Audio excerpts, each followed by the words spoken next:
आपके शहर खंडवा में अपना गोकुल फर्नीचर आपके लिए लाया है सगम अलमारी, ट्रीडोर अलमारी, राजकोट अलमारी, डबल बेड सागवान का पलंग, full cushion sofa set, full cushion corner sofa, double bed पलंग, डाइनिंग टेबल एवं अन्य प्रकार के फर्नीचर, वो भी 0% बैंक फाइनेंस पर।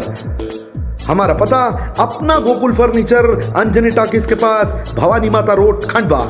संपर्क करें 7100653715 और 9111163730। यूरिया नहीं ले गयो, यूरिया के थैली का खाली करी धोड़ी अनुपमा नोट भर लिया। कई परिवार के लोगों ने टिकट मांगा था, ठाकुर साहब ने भी मांगा था, बड़े ठाकुर साहब ने।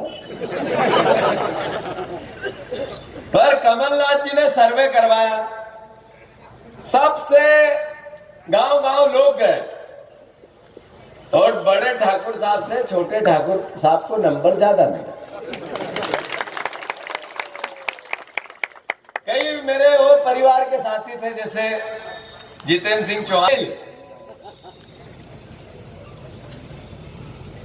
अभी कुणाल ने भाषण में बहुत बात ना की, रघु परमार जी भी यहाँ बैठा है हमारे यहाँ, कि हमने देखी कपास की मंडी लगी रही है, सनावद में मिर्चा की मंडी बहुत नाम है, उसको बताओ।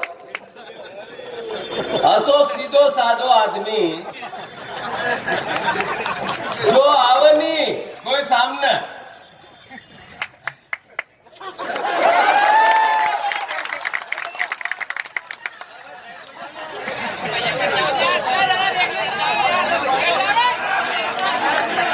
और ये मंडी लगवाई किसने?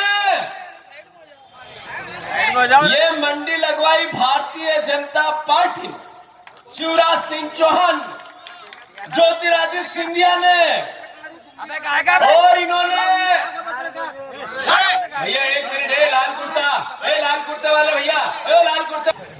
बात इतनी है कि शिवराज सिंह चौहान और ज्योतिरादित्य सिंधिया ने मंडी लगाई दी है। कहीं की मंडी लगाई? विधायक नाम की मंडी। मोदी जी ने मंडी लगाई, इनका पहला 14 राज्यनामा विधायक ना की, और सबका बेंगलोर ले जा। बेंगलोर में फैक्ट्री है की खरीद बिक्री की, और नारायण भाई यहाँ बिकी जो भिंडी का भाव। पहले ले गए थे वो लोग तो हो गए बेंगलोर, और जो बाद में नारायण भाई गए तो गए, नेपा नगर वाली भाभी के भी लेके अब उसका सुसरो मिले मारे, भाभी को सुसरो। तो वो कही कि भैया मगर घर में रोकी दियो। मैं क्यों रोकी दे बाबा? कही कि हूँ कट्टर कांग्रेसी, ये हमारी बहू ने पैसा ले लिया, नहीं चलेगी, अब मैं का काम कर लू कांग्रेस को। तो घर में बात चले सुसरोज कांग्रेस में, तो बाकी कहीं हो। देखो तो वीडियो करना नहीं देखोगे, फैला। बात इतनी है कि नरेंद्र मोदी जी को बड़े भाव से देश ने चुना, सबने वोट दिए, सांसद बने, देश में बदलाव आएगा, देश में नवयुवकों को रोजगार मिलेगा। 2 करोड़ रोजगार की बात की, जो वादे किए ऊपर से नीचे तक चिल्ला कर, बड़ी बड़ी सभाएं करके एक वादा पूरा नहीं किया। काम किया तो क्या किया? किसानों की मंडी बंद करना, प्राइवेट लोगों को मंडी खुलवाना, स्टॉक की लिमिट को घटाना है, और किसानों की जमीनों को बड़े उद्योगपतियों को कॉन्ट्रैक्ट बेस पे लीज पर देना। इससे किसानी खत्म हो जाए, उद्योगपति किसानी करने लग जाए। ये किया, किसान की मंडी बंद करी। अभी 2-4 दिन पहले, 15 दिन पहले कपास की और अपने मंडियां बंद थी। भारतीय जनता पार्टी, नरेंद्र मोदी, अडानी और अंबानी का पूरा खेती और कोई को हिसाब किताब को कंट्रोल देना चाहिए। और ये क्यों देना चाहिए? समझने की बात है, गांव-गांव होनी चाहिए। यह इकालिए देना चाहिए है कि अडानी का ना जितना पोर्ट समुंदर से लगा हुआ स्टेशन ना जहां जहाज खड़ा हो सब अडानी का नहीं। जितना साइलो है जो एक साइलो वेयर हाउस आवा देश को 80% अडानी का है। अंबानी का जगह जगह ही खाना पीने की चीज ना बिकाई का बड़ा बड़ा ये दुकान ना जिका कहे पण मॉल ना है। ये खाना पीने की चीज ना छोटा व्यापारी ना से आने वाला भविष्य में अपनी राजनीति सही रखने का लिए बात इतनी है कि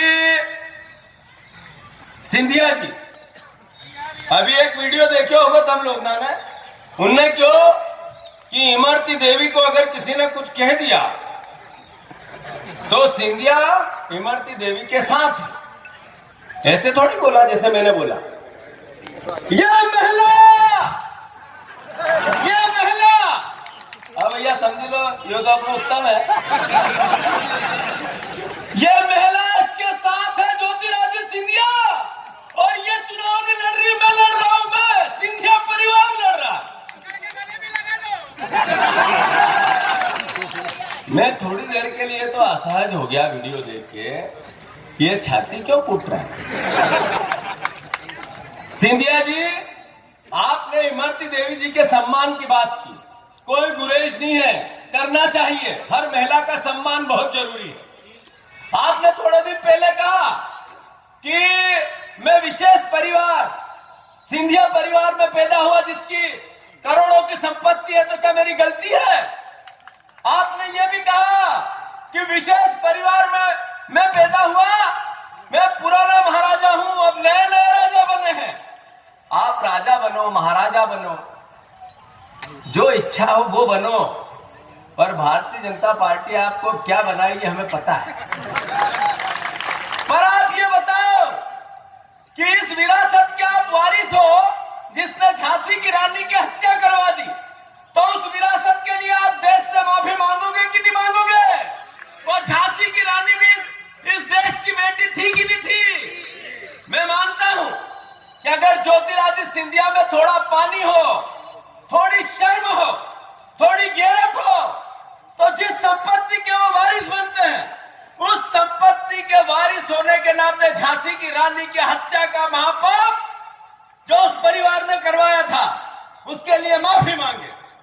अन्यथा लोग कहेंगे कि सिंधिया जी गद्दार है। अन्यथा लोग कहेंगे कि सिंधिया जी अन्यथा लोग कहेंगे कि सिंधिया जी बात इतनी है कि इमरती जी को गुस्सा आता है। इमरती जी को गुस्सा आता है। कमलनाथ जी को गालियां देती। कल ग्वालियर दबरा में कमलनाथ जी को शराबी क्या क्या नहीं बोला उन्होंने। क्या भारतीय जनता पार्टी इन संस्कारों की पैरोकारी है। कमलनाथ जी ने खेद व्यक्त कर दिया इमरती देवी जिस तरह की भाषा बोल रही है क्या सिंधिया जी उनको सिखा रहे हैं शह दे रहे हैं। भारतीय जनता पार्टी पहले लोकतंत्र की हत्या की। भारतीय जनता पार्टी ने विधायकों की मंडी लगाई 14 राज्यों में। भारतीय जनता पार्टी ने मध्य प्रदेश का काला माथा किया कलंकित किया और अब उनका एक मंत्री गिरिराज दंडोतिया ये बोलता है कि कमलनाथ अगर दिमनी में होते तो जिंदे नहीं जाते। क्या धमकी देना चाहते हैं हत्या करवाना चाहते हैं हिंसा करना चाहते हैं। क्या भारतीय जनता पार्टी हिंसा की राजनीति की परोपकारी हो गई है। क्या भारतीय जनता पार्टी गिरिराज दंडोतिया मंत्री ने जो बयान दिया क्या ऐसी साजिश रच रही है। क्या भारतीय जनता पार्टी कमलनाथ जी की हत्या करवाना चाहती है। शिवराज सिंह आपको इसका जवाब देना होगा मध्य प्रदेश को। शिवराज जी कमलनाथ जी से आप नफरत करो घृणा करो पर एक अच्छी राजनीति मध्य प्रदेश की अपनी विरासत है। इस विरासत में हिंसा घृणा नफरत और इस तरह की भावना की कोई जगह नहीं है। मध्य प्रदेश की जनता देख रही है सुन रही है समझ रही है कि भारतीय जनता पार्टी कितने नीचे गिर गई है। मैं मानता हूं ये सब भावनाएं आप लोगों को अवगत होनी चाहिए। साथियों मैं अनुरोध करना चाहता हूं, कमल पटेल यहां मैंने सुना प्रभारी है, वो यहां प्रभारी है, यहां काम कर रहा है, बीजेपी का काम कर रहा है, बूथ कैप्चरिंग कराने की बात कर रहे हैं। कमल पटेल जी, आप हरदा में आपका इतिहास, चुनाव जीतना हारना अपनी जगह है, आपके परिवार का इतिहास, सीबीआई की जांच, आपके बेटे के कृत्य, आपके आसपास जो लोग रहते हैं उनके कृत्य पूरे मध्य प्रदेश को पता है। ये मानधाता है, मुंदी है, आसपास के परिवार के लोग ईमानदार, सच्चे और सीधे हैं। यहाँ पर किसी भी प्रकार की राजनीति होती है पर घृणा नहीं होती, नफरत नहीं होती, प्यार होता है, मेहनत होती है। आप यहाँ आए हो, जब से आप मंत्री बने आप कहते थे कमलनाथ पे किसान एफआईआर कराएंगे। यही कमल पटेल जो यहाँ है वो गांव गांव आ रहे, तो पूछना उनसे, वो कह रहे थे किसानों को ऋण माफ नहीं हुआ इसलिए हम कमलनाथ की एफआईआर कराएंगे, रिपोर्ट लिखेंगे, थाने में केस चलाएंगे। अभी तक तो उनसे कुछ हुआ नहीं, बोलने के अलावा, मुंह चलाने के अलावा, इधर उधर की बातें करने के अलावा। फिर शिवराज सिंह जी, किसानों का कर्ज माफ नहीं हुआ इसलिए हमने कमलनाथ की सरकार गिरा दी। ज्योतिरादित्य सिंधिया, किसानों का कर्ज माफ समय पे नहीं हुआ इसलिए हमने किसानों सरकार गिरा दी। मैं पूछना चाहता हूं कमल पटेल, थोड़ी बहुत किसान की, मैं किसान का बेटा हूं, किसान का बेटा हूं, शिवराज किसान के बेटे, ये बोलते हैं पुत्र हो, मेरे भगवान है, आप में थोड़ी बहुत लाज शर्म हो, मर्यादा हो, तो किसानों का कर्जा माफ हमने नहीं किया तो आपने क्यों रोका? करना था, सरकार गिराई तो सरकार बदली जिस नाम से, उसने क्यों नहीं किया? और फिर आपने विधानसभा में उत्तर दिया जयवर्धन सिंह जी के प्रश्न पे कि 11,646 करोड़ का कर्जा 27 लाख लगभग किसानों का माफ हुआ, 1 लाख तक। तो उस समय आप जब सिग्नेचर कर रहे थे उस उत्तर पे, मंत्री उत्तर पे सिग्नेचर करता है, तो क्या भांग खा के कर रहे थे? नशे में थे? बेहोश थे? या बुद्धि सही जगह पे नहीं थी? क्या था? क्या था भाई? एक तरफ मुंह चलता है आपका कि किसानों का कर्जा माफ नहीं हुआ, दूसरी तरफ लिख के देते हो कि किसानों का कर्जा माफ हुआ। इनकी असली नीयत को समझो, पहचानो। मैं मानता हूं कि कमल पटेल की प्रवृत्ति गुंडा किस्म की है, तो आप लोगों को ज्यादा अलर्ट रहना है। रहोगे कि नहीं रहोगे? फिर से बताओ, रहोगे कि नहीं रहोगे? रहेंगे। दूसरा माइक में चल रहा है। अब बात आई शिवराज सिंह चौहान जी। शिवराज सिंह चौहान मुंदी तहसील 4 बार बनवा चुके कि नहीं बनवा चुके? कोई चुनाव आया नहीं। भाइयों बहनों, मैं तुम्हारा मामा, मेरे भांजे भांजियों, मेरे किसान ये भगवान है, तू चिंता मत कर रहे, ये मामा बैठा है। वारे झूठले मामा। अब मेरे को वोट दोगे कि नहीं दोगे? मामा बोल रहा है, शिवराज मामा, मुझे वोट दोगे कि नहीं दोगे? आप मेरे भगवान हो। और यूं करके वोट के लिए लेट गया, वोट के लिए लेट गए। कितना गिराओगे राजनीति, कितना शर्मसार करोगे मध्य प्रदेश को।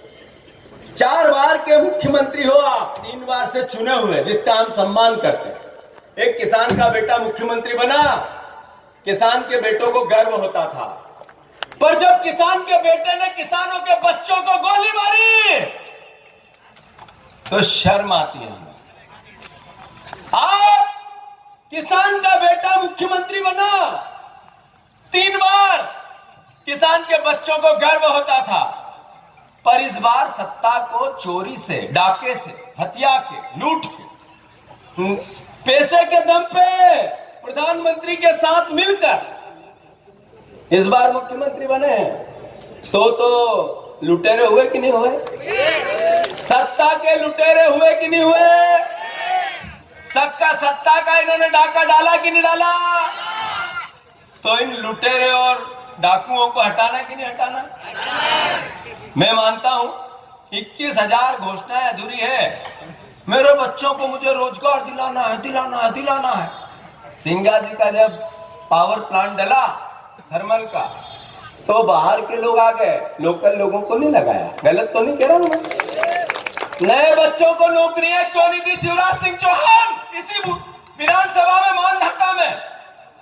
इसका उत्तर क्या है आपके पास? और इसके लिए बच्चे तुम्हें क्यों माफ करें? ये बताओ, उसका उत्तर दे के जाना। जब भी शिवराज सिंह 4 बार तो आ गए, कितनी बार आए? अरे और आएंगे। अभी तो मालूम पड़ गया है कि नारायण सिंह को लोग वोट के रूप में थपाटप ठोक देंगे और आएंगे। बस मेरा इतना ही अनुरोध है कि कमलनाथ जी एक ऐसे व्यक्तित्व है कि उनको राजनीति में सब कुछ मिला। 9 बार सांसद लगातार, 9 बार। देश में, मध्य प्रदेश में दूसरा कोई नहीं है। लगातार इतने पदों पे रहे कि दूसरा किसी का इतिहास नहीं मिलता कि इतने पदों पे देश में काम किया। विश्व में इतने संबंध है कि दुनिया भर की ताकत जो अच्छी है, जो प्रगति ला सकती है, उनके पारिवारिक संबंध। ये अनिल मुकेश अंबानी, ये रतन टाटा, ये अपन नाम सुनते हैं बड़े बड़े उद्योगपतियों के, इनको तो यूं फोन लगाते हैं। हाँ हेलो रतन जी, क्या हाल है? हाँ बताओ कमलनाथ जी। अरे यार ये हमारे यहाँ पे ऐसा ऐसा ऐसा नर्मदा का एक बांध है, इस पे ये करोगे तो अच्छा रहेगा, इसमें हमारा रोजगार है। सर मैं कल आता हूँ, लोग मेरी टीम भेजता हूँ। ये व्यक्तित्व है कमलनाथ जी का। शिवराज सिंह तो उनके पैरों की धूल भी नहीं है। सच कह रहा हूं मैं, आप ये आत्मा की बात है, कोई राजनीति की बात नहीं। कमलनाथ जी का मन सिर्फ मध्य प्रदेश को समृद्ध बनाने का है, किसान की उन्नति का है। हमारा उनका प्लान था कि हर तहसील में एक फूट जो खेती जिस भी यूनिट की होती है, जिस भी खेती, जिस फल होता है, खेती होती है, कपास होता है, गेहूं होता है, मक्का होती है, ऐसे फ्रूट की एक एक कंपनी, फैक्ट्रियां लगे जो प्रोसेसिंग हो और उससे यहाँ के बच्चों को रोजगार मिले। ये उनकी कल्पना थी। अगले साल से इस पे काम हुआ। उन्होंने इतनी योजनाएं मध्य प्रदेश को समृद्ध, गरीबों को मदद करने की बनाई थी, पर 15 महीने 12 महीने संभव नहीं था सबका, संभव नहीं था। पता नहीं था कि नारायण पटेल भिंडी के भाव बिक जाए, पता नहीं था। मैं मानता हूं कि ये सब भावना है। कमलनाथ जी को एक 5 साल का अवसर हम सबको देना चाहिए कि नहीं देना चाहिए? जहां तक नारायण पटेल जी का सवाल है, वो कहते हैं कि मैं नहीं बिका। कहते हैं क्या? यही कहते हैं, नहीं बिका। अच्छा बिक्यो कि नहीं बिक्यो? फिर से बताओ, बिक्यो कि नहीं बिक्यो? नहीं यार, ढंग से आवाज पछेगा नहीं लगे रहा, आधा मन सा बिक्यो या नहीं बिक्यो? नारायण पटेल जी सुनो, तुम कितने भी कहो कि मैं नहीं बिका, जन जन को, घर घर को, बच्चे बच्चे को, भाभीियों को, भाभी बिक्यो कि नहीं बिक्यो? नारायण पटेल बिक्यो कि नहीं बिक्यो? बिक्यो नहीं? देखिए, अच्छा ये बताओ, अहिमी की बात तो नहीं करा भैया, आवाज आ रही है दुपट्टे वाला भैया, बिक्यो नारायण पटेल बिक्यो? बिक्यो? देखो वो बिकी रहे हो, बिक्यो, वो अंदर बैठे हो, बिकी रहे बिक्यो। भाभी तभी हाथ ऊपर जो पकड़ी बैठी, नारायण पटेल बिक्यो कि नहीं बिक्यो? बिक्यो? देखिए सगड़ा किरे बिक्यो। तो नारायण पटेल जी, अब तम भिंडी का भाव बिकी गया तो एक्स्ट्रा सस्तो तो कहीं आवा नहीं, और इतना सस्ता आदमी का तो हम वोट नहीं डालना। दोगा कहीं? पक्को नहीं दोगा?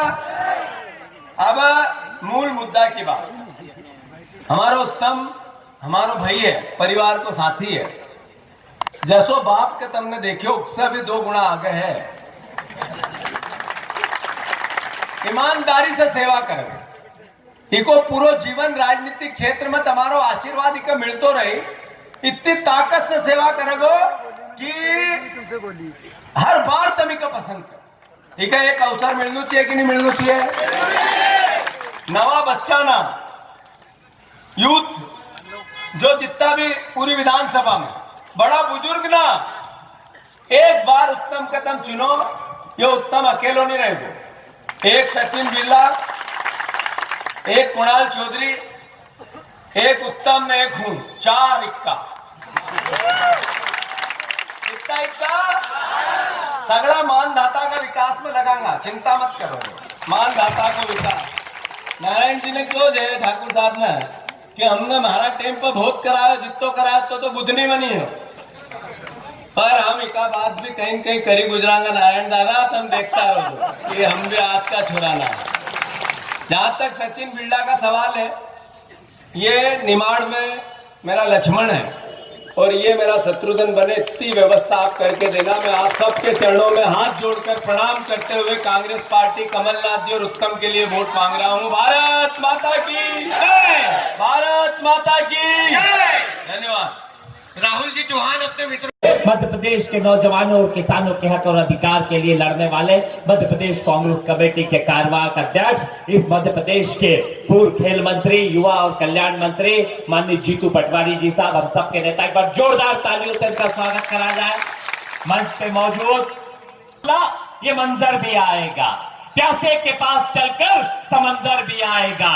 थक कर न बैठ मेरे लोकतंत्र के मुसाफिर, भाई उत्तम पाल पूर्णी भी जीतेंगे और जीत का मजा भी आएगा, जीत का मजा भी है। मैं इस बात को इसलिए कह रहा हूं क्योंकि जिस प्रकार का विश्वास आप लोगों का इस पूर्णी परिवार के अंदर है और जिस प्रकार से लोकतंत्र को कर बेचने वालों को सबक सिखाने की कसम इस बार जनता ने खा रखी है, क्योंकि आपके वोट को बेचने की हिम्मत इन लोगों ने जो करी है, तो इनको जो सबक सिखाने की कसम इस बार जनता ने खा रखी है। मुझे पूरा भरोसा है भाई उत्तम यहाँ के विधायक बनेंगे और विधायक बनने के बाद मैं मजे की बात इसलिए कह रहा हूं क्योंकि भाई उत्तम जीतेंगे तो मध्य प्रदेश में कमलनाथ जी मुख्यमंत्री बनेंगे, भाई जीतू पटवारी जी मंत्री बनेंगे, मध्य प्रदेश में कांग्रेस की सरकार बनेगी। वो कांग्रेस की सरकार जिसने किसान का कर्जा माफ करने के लिए कदम बढ़ाया, वो कांग्रेस की सरकार जिसने गरीब की पेंशन बढ़ाने का काम करने का काम करा, वो सरकार जिसने माफिया के खिलाफ अभियान चलाया, जिसने शुद्ध का युद्ध चलाया,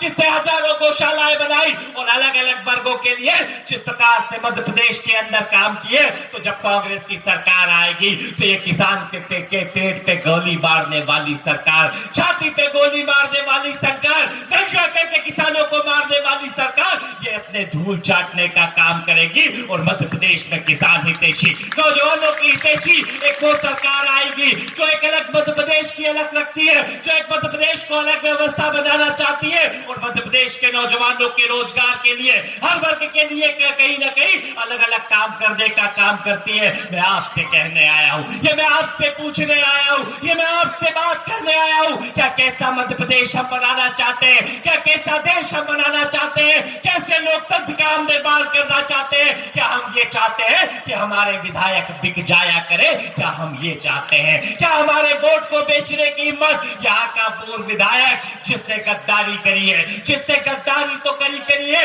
इस गद्दार ने सबसे पहले खुद के जमीर को बेचने का काम किया है और उसने अपने जमीर को बेचा, इसमें हमें तकलीफ नहीं थी, पर इस गद्दार की हिम्मत कैसे हो गई, इसकी इतनी औकात कैसे हो गई कि इसने आपके वोट को बेच दिया। इस बात को ध्यान रखना मेरे प्रदेश के लोगों, मेरे प्रदेश के अन्नदाताओं, अरे तुम्हें अपना जमीर बेचना था तो उसको बेच सकते थे, तुम्हें जनता के वोट की कीमत क्या मालूम, क्योंकि ये गलतफहमी पाल के बैठ गया था कि ये वोट जो उसको मिले हैं वो उसकी जेब में उसके घर से आए हैं। इस गलतफहमी को कोई ना पाले। मैं भी विधायक बना हूं तो मुझे मालूम है कि मेरे क्षेत्र के कांग्रेस के कार्यकर्ताओं ने दिन रात मेहनत करके मुझे कहीं ना कहीं मुझे वहां पे मेरी पार्टी की रीति नीति को, जब हमारी पार्टी ने किसान की बात करी तो जनता ने वोट देने का काम किया और जनता ने जब विधायक बनाया तो जनता की सेवा करने के लिए बनाया। जनता ने यह हक और अधिकार दिया कि उनके लिए कोई भी काम हो उसको काम को कराने का काम करूं। जनता ने यह हक और अधिकार दिया कि उनकी सेवा करने का काम करूं, पर जनता ने ये कभी अधिकार नहीं दिया कि उनके वोट को बेचने का काम करूं, उनके वोट को बेचने का काम करूं। मैं आप आपसे कहने आया हूं, अगर आज भी खामोश बैठे रहे, अगर आज भी शांत बैठे रहे और आज भी ऐसे गद्दारों को सबक नहीं सिखाया, तो आने वाली पुश्तें आपसे सवाल करेगी, आने वाले नौनिहाल सवाल करेंगे कि जब इस देश के अंदर लोकतंत्र बिखरा था, जब इस देश के अंदर संवैधानिक ताकतों को बेचने का काम कुछ गद्दार कर रहे थे और आप चुपचाप बैठ के उनका साथ देने का काम कर रहे थे। चंद लाइनों से कहना चाहूंगा कि ये खामोश मिजाजी, ये खामोश मिजाजी तुम्हें जीने नहीं देगी। इन गुंडों के दौर में जीना है तो कोहराम मचा दो यारो, कोहराम मचा दो यारो। और कोहराम मचाने के लिए, कोहराम मचाने के लिए किसी को पीटने की जरूरत नहीं है, पर 30 तारीख के दिन ईवीएम में इतनी ताकत के साथ वोट दबाओ कि कांग्रेस के पंजे का निशान वहां से ऐसा दिखने लगे, इतने वोट डले और मशीन भी चीची चिल्लाने लगे कि एक तरफा वोट भाई उत्तम को पड़ेंगे, एक तरफा वोट भाई उत्तम को मिलेंगे। ये भरोसा आपसे लेने आया हूं, मैं आपसे कहने आया हूं कि ये लूट और झूठ की सरकार, ये कई खरीदे हुए जनादेश की बिगर पैर की सरकार जो जनता को लूटने का काम करती है। अरे मैं जानता हूं ये विधायक नया नया बन के आया था तो मेरे पीछे हाथ में मैं भी विधायक था तो ऐसे आता था, अरे भैया भैया करके आता था, क्या ऐसे करता था, अरे भैया भैया, और आके देखता था तो इधर लूट की बात करे, उधर लूट की बात करे। और मेरे पास इसके क्षेत्र के भी कई लोग आते थे क्योंकि मैं तो यूथ कांग्रेस का अध्यक्ष हूं, कई बार यहाँ के लोगों से भी मिलता था तो मैंने सुना इसके बेटे कई 2000 कई 5000 बिगर उसके तो काम ही नहीं करते थे क्या बताओ भैया? तो जब 2 और 5000 में बिकने वाले लोग और इस बार कितने में बिके? अच्छा 35 करोड़ में बिके, पक्का? कितने में? अब आप देख लेना एक एक वोट की कीमत क्या लगाई होगी और एक एक व्यक्ति की वोट की कीमत क्या लगाई होगी। मैं आपसे कहने आया हूं कि इस देश के लोकतंत्र को बचाने के लिए, इस देश के संविधान को बचाने के लिए, इस देश के लोकतांत्रिक मूल्यों को बचाने के लिए एकत्रित होकर बात करनी पड़ेगी। ये चुनाव में कहने आया हूं कि भारतीय जनता पार्टी के कार्यकर्ता भी सुन लो, ये चुनाव भारतीय जनता पार्टी और कांग्रेस का नहीं है। इस बार जनता ये बात समझ लेना, ये चुनाव दो दलों के बीच का नहीं है, ये चुनाव है उन दलाल और मक्कारों के बीच का और आम जनता के बीच का, उन गद्दारों के बीच का और आम जनता के बीच का। एक तरफ सत्य के साथ देने वाली कांग्रेस पार्टी खड़ी हुई है, दूसरी तरफ खरीदे हुए जनादेश के साथ भारतीय जनता पार्टी खड़ी हुई है। मैं आपसे कहने आया हूं कि अरे भारतीय जनता पार्टी के कार्यकर्ताओं, या बीजेपी और कांग्रेस का चुनाव अगली बार लड़ लेना। इस बार का चुनाव इस देश के संविधान के लिए, इस देश की तरक्की के लिए, इस देश के लोकतंत्र के लिए, इस देश के संविधान के लिए हम सबको मिलकर लड़ना पड़ेगा। ये चुनाव जनता वर्सेस उन गद्दारों के विरुद्ध में होना पड़ेगा। मैं आपसे कहने आया हूं और हमने काम करके बताया है। 15 महीने में हमने क्या नहीं किया, जो कर सकते थे करने का काम किया। 15 साल की सरकार भी आपने देखी और इस संत सिंगाजी महाराज की जगह पे बात कर रहा हूं, जिनको मुझे सुना है कि वो इतने बड़े गोपालक के रूप में जाने जाते थे। उनके नाम से पूरे प्रदेश और देश में जिस प्रकार से उनका संत जी का नाम है और ये पवित्र भूमि उनकी जगह की भूमि है, जहां स्वयं मां नर्मदा बहती हो और संत सिंगाजी की भूमि हो।